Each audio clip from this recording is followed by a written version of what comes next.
ഒരു മാസ് മൂവിയുടെ എല്ലാ ഒരു സംഭവങ്ങൾ ട്രെയിലർ നമുക്ക് ഫീൽ ചെയ്യുന്നുണ്ട്. അതായത് നമ്മളിപ്പോൾ ബാഹുബലി അല്ലെങ്കിൽ അതുപോലുള്ള എപ്പിക് മൂവീസ് അതിൻ്റെ ഒരു ഫീലാണ് എനിക്ക് ഇത് തുടക്കം തൊട്ട് തോന്നിയിരിക്കുന്നത്. ഈ അതെ, അതാണ് എനിക്ക് ഫീൽ ചെയ്യുന്നത്. ഹിസ്റ്റോറിക്കൽ മൂവി അല്ലെങ്കിൽ നമ്മുടെ എന്താ പറയുന്നത് നാഷണൽ മൂവി എന്നൊക്കെ പറയുന്ന പോലെ ഒരു പാൻ ഇന്ത്യൻ മൂവി എന്ന രീതിയിലാണ് എനിക്ക് പേഴ്സണലി ഫീൽ ചെയ്തത്.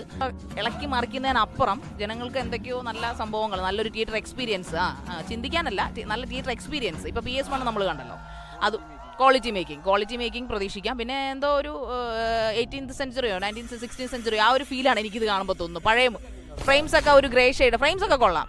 ബ്രിട്ടീഷ് രാജഭരണകാലവും പിന്നെ അന്നത്തെ കാലത്തെ അടിതടകൾ ഇതൊക്കെ ആയിരിക്കാമെന്ന് തോന്നുന്നു.